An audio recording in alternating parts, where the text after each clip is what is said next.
नमस्कार दोस्तों। आज हम बात करने वाले एक बहुत ही इंटरेस्टिंग टॉपिक के बारे में, that is what if earth stop rotating. यानी कि क्या होगा कि जो हमारी अर्थ है वो अगर घूमना बंद कर दे, रोटेट करना बंद कर दे। अब दो टर्म इसमें आते हैं, रोटेशन और रेवोल्यूशन। अब रोटेशन और रेवोल्यूशन में क्या अंतर होता है आपको पता होगा, फिर भी एक बार थोड़ा डिस्कस करते हैं बेसिक चीजें।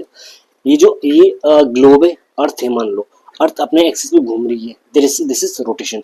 लेकिन अर्थ जो है, ये मान लो सन, अगर अर्थ रोटेट करते हुए ऐसे इसके सन के आसपास, सन के चारों ओर घूम रही है ना, दैट इज रेवोल्यूशन। ठीक है ना, समझ गए इतना।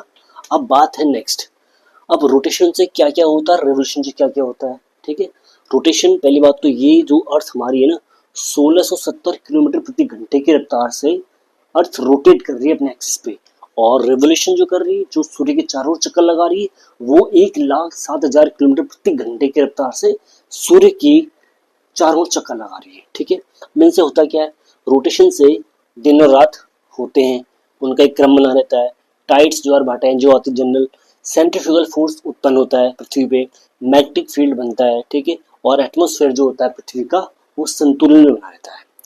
अब जो रेवोल्यूशन से मेनली एक चीज होती है, जो सीजन है, सीजन वो ऋतुओं में परिवर्तन होते रहते हैं, और कुछ और चीजें होती हैं जो चाहे वो क्लाइमेट हो गया, बहुत सारी चीजें कुछ होती हैं। ठीक है, अब हम बात करें रोटेशन, अगर बंद, रोटेशन जो इसका है अर्थ का, वो अगर बंद हो जाए, घूमना बंद कर दे, तो क्या होगा, उसके बाद के कॉन्सिक्वेंसेस क्या होंगे। जो रोटेशन है उसके बाद की कॉन्सिक्वेंसेस तुम बाद में देखेंगे, लेकिन कोई चीज बहुत स्पीड से घूम रही है, बहुत स्पीड से चल रही है, अपनी स्पीड से एकदम से अगर रुक जाएगी तो क्या होगा।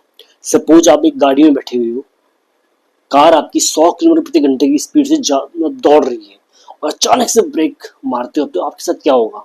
डेफिनेटली आप अपनी गाड़ी का जो फ्रंट, जो आपका शीशा होता है, उससे बाहर निकल के गिर पड़ोगे, हो सकता है कि आपकी डेथ भी हो जाए।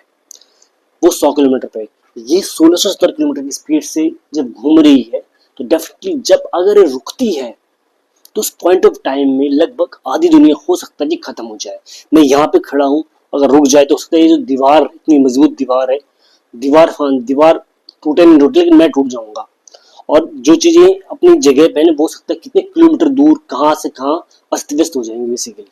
ये तो इसका इम्पैक्ट होगा सिर्फ रुकने से। रुकने के बाद क्या होगा, अगर अर्थ ने घूमना बंद कर दिया, तो जो हमारे जो दिन रात की कंडीशन है ना, जो दिन रात होते हैं, तो वो स्टेबल हो जाएगा। स्टेबल कैसे हो जाएगा, ये हमारा सन है, ये हमारी अर्थ है, इसकी रोशनी जा रही है इसके ऊपर। एक टाइम पे आधे पृथ्वी पे दिन होता है, आधी पे रात होती है। अगर इस पॉइंट ऑफ टाइम पे पृथ्वी रुक जाती है घूमना, तो जिस पोर्शन पे दिन है वहां पे दिन ही रहेगा हमेशा, जिस पे रात है उस पर रात ही रहेगी। और उसके बाद में क्या होगा, जिस पे दिन है ना, उसका टेम्परेचर, उस पोर्शन का टेम्परेचर, उस जगह का टेम्परेचर इतना बढ़ जाएगा कि जिंदगी बिल्कुल, मतलब जो कहते हैं कि एकमात्र अर्थ है जिसमें जीवन है, वो जीवन संभव नहीं हो पाएगा। सब चीज जल के राख हो जाएंगी बिल्कुल। और जिस साइड ये अंधेरा है, यहाँ पे टेम्परेचर इतना कम हो जाएगा कि पूरा उस पोर्शन में चीजें, हर चीज फ्रीज हो जाएगी बिल्कुल। और कुछ टाइम के बाद में, कुछ टाइम के बहुत कम टाइम में एक्चुअली दुनिया तबाह हो जाएगी, बिल्कुल खत्म हो जाएगी। ये तो सिर्फ दिन और रात के रुकने से है। उसके बाद में जो चीजें हैं, टाइड्स, तो हम क्या ही बात करें, जब ये सब चीजें हो रही है तो टाइड तो क्या सीन है।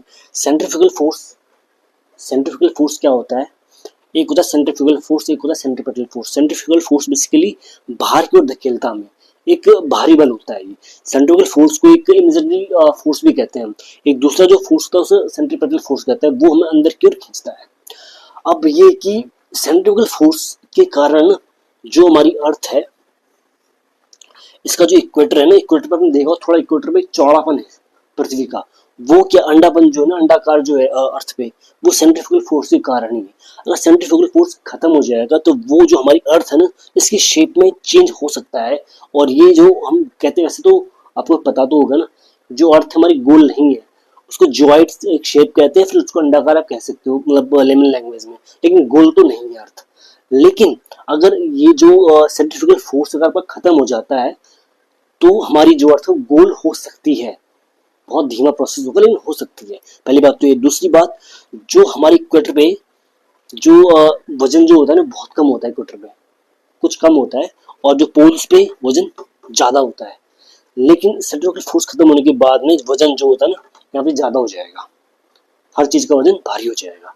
ठीक है, उसके बाद में क्या है, अगर सेंट्रीफ्यूगल फोर्स का एग्जांपल अगर आपको बताऊं मैं, तो एक एग्जांपल सेंट्रीफ्यूगल फोर्स का ये है कि जब आप गाड़ी चलाते हो, टर्न जब आप शार्प टर्न लेते हो गाड़ी में, तो आप पीछे की ओर थोड़ा धक्का लगता है ना आपको, वो सेंट्रीफ्यूगल फोर्स का एग्जांपल है। और सेंट्रीपेटल फोर्स का एग्जांपल अगर आपको दो पेटल में, तो सेंट्रीपेटल का फोर्स का एग्जांपल होगा जब आप गाड़ी टर्न कर रहे हो, तो टायर में जो एक कर्व सा हो जाता है ना बिल्कुल अंदर की ओर, जो केंद्र की ओर, वो आपका सेंट्रीपेटल फोर्स का एग्जांपल है।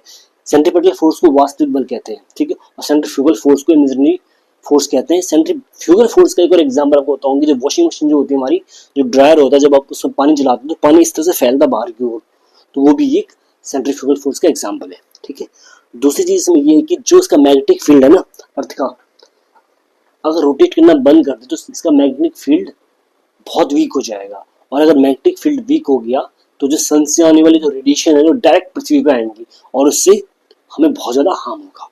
ठीक है, और एटमॉस्फेयर तो डेफिनेटली जो हमारा एटमॉस्फेयर का संतुलन वो खराब हो जाएगा। तो ये इसके मेजर ड्रास्टिक चेंज बेसिकली है। अगर मैं एक चीज और बात करूँ सिंपल रेवोल्यूशन में, हालांकि मेरी बात रोटेट की हो रही थी, रेवोल्यूशन की थोड़ा सी एक्स्ट्रा लाइन है। अगर रेवोल्यूशन करना बंद कर दे अर्थ, तो उससे क्या होगा, उससे ये होगा कि जो सन ने अपनी ग्रेविटी के कारण अर्थ को बांधा हुआ अपने पास में, उसकी स्पीड और जो ग्रेविटी दोनों के बीच जो संतुलन है वो बिगड़ जाएगा, और जो अर्थ है ना वो सूर्य के अंदर गिर जाएगी। सूर्य उसको अपनी ओर खींच लेगा प्रॉपर तरीके से, और जब सूर्य में गिर जाएगी तो सूर्य का टेम्परेचर लगभग 6000 केल्विन का है। ऐसी कंडीशन में पृथ्वी जो है वो भस्म हो जाएगी, बिल्कुल बिल्कुल बिल्कुल राख हो जाएगी समझ लो।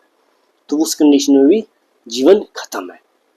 ये मैंने बहुत लेमन लैंग्वेज में कहा। अगर इसके बारे में अगर और डिस्कस करना है हमें, तो नेक्स्ट वीडियो में लेके आऊँ, वीडियो में नहीं चाहता बहुत लंबी हो जाए। इसमें कुछ और एक दो क्वेश्चन आपके और हो सकते हैं कि हमें जब पृथ्वी इतनी स्पीड से जब घूम रही तो हमें महसूस क्यों नहीं होती है, ये घूमती ही क्यों है।